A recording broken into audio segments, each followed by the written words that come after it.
Hello friends, വെറും 100 രൂപ ചിലവിൽ എങ്ങനെയാണ് ഒരു കോഴിക്കോട് ഉണ്ടാക്കണമെന്ന് നോക്കിയാലോ. ഈ കാണുന്ന പച്ച കമ്പി 4 സ്ക്വയർ ഫീറ്റ് വെച്ചാണ് മേടിച്ചത്. 4 സ്ക്വയർ ഫീറ്റിൽ ഓരോ സ്ക്വയർ ഫീറ്റ് വെച്ച് പീസാക്കിയിട്ട് കടയിൽ നിന്ന് തന്നെ മുറിച്ച് മേടിച്ചു. അതിന് ടോട്ടൽ 70 രൂപയായിട്ടുള്ളൂ. പിന്നെ ഈ കാണുന്ന കേബിൾ ടൈ അഥവാ ഇത് ലോക്ക് ചെയ്യാനുള്ള സാധനം, അതിന് വെറും 30 രൂപ. അങ്ങനെ ടോട്ടൽ 100 രൂപയാണ് എനിക്കിതിന് ചിലവായിട്ടുള്ളൂ. പിന്നെ നമ്മളിവനെ വീട്ടിൽ കൊണ്ടുവന്ന് വളരെ ശ്രദ്ധയോടെ അത് പൊളിച്ചെടുക്കണം. കാരണം ഇതിൻ്റെ എഡ്ജൊക്കെ ഇത്തിരി ഡേഞ്ചറാണ്, ആ കട്ട് ചെയ്ത ഭാഗം. എന്നിട്ട് വളരെ ശ്രദ്ധയോടെ ഇതിൻ്റെ 4 സൈഡുകളും നമ്മൾ ഈ കേബിൾ ടൈ വെച്ചിട്ട് ലോക്ക് ചെയ്ത് കൊടുക്കുക. നല്ല രീതിയിൽ ശ്രദ്ധിച്ച് വേണം അത് ചെയ്യാൻ. പക്ഷെ എന്നാൽ എളുപ്പമാണ്. നമ്മൾ ചെയ്യുമ്പോൾ ഒരാളെ കൊണ്ട് തന്നെ പറ്റില്ല, ഒരാൾ പിടിച്ച് തരാൻ വേണം. അതുകൊണ്ട് ഞാൻ എൻ്റെ സിസ്റ്ററിനെ കൂടെ വിളിച്ചു.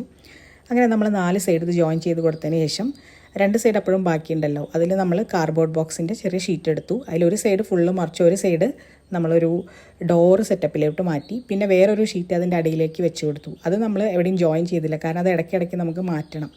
ഈ കോഴിക്കുഞ്ഞുങ്ങളെപ്പോഴും ഈ അപ്പിയിടുന്ന സ്വഭാവമുണ്ട്. അതുകൊണ്ട് അത് ഇടയ്ക്ക് മാറ്റാനുള്ള ഒരു സൗകര്യത്തിലേക്കാണ് നമ്മളത് ചെയ്തു വെച്ചത്.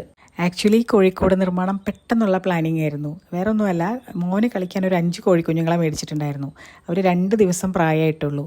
അതുകൊണ്ട് തന്നെ അവർ കാർഡ്ബോർഡ് ബോക്സിലാണ് മേടിച്ചിട്ട് വന്നത്. പക്ഷെ അതിൽ വെക്കുന്നത് ഒട്ടും സേഫ് അല്ല. അവർക്ക് എന്തായാലും ഒരു കൂട് വേണം. പക്ഷെ പെട്ടെന്ന് വേണ്ടതുകൊണ്ട് തന്നെ യൂട്യൂബ് നോക്കിയപ്പോൾ കുറേ എക്യുപ്മെൻറ്റ്സ് ഒക്കെ വെച്ച് വലിയ വലിയ സെറ്റപ്പുള്ള കോഴിക്കോടുകളാണ് കണ്ടത്. അപ്പോൾ എനിക്ക് എൻ്റെ ഒരു ഐഡിയയിൽ തോന്നിയൊരു കാര്യം ഞാൻ അപ്ലൈ ചെയ്താണ്. എനിക്കാണെങ്കിൽ തോന്നിക്കഴിഞ്ഞാൽ അത് അപ്പം ചെയ്യണം. അപ്പം തന്നെ കടയിൽ പോയി മേടിച്ചത്. രാത്രിയാണ് ആക്ച്വലി ഇത് ഉണ്ടാക്കിയത്.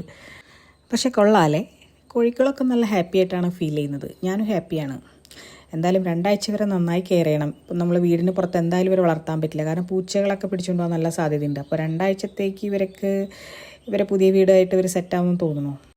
അപ്പോൾ എങ്ങനെയുണ്ട് ഈ വീഡിയോ? ഇഷ്ടപ്പെട്ടോ? ഇങ്ങനെ പെട്ടെന്ന് എടുക്കുന്ന തീരുമാനത്തിൻ്റെ പുറത്തുണ്ടാവുന്ന ചില വീഡിയോസ് അത് ഞാൻ ഇനിയും എൻ്റെ ചാനലിൽ ഇടുന്നതായിരിക്കും.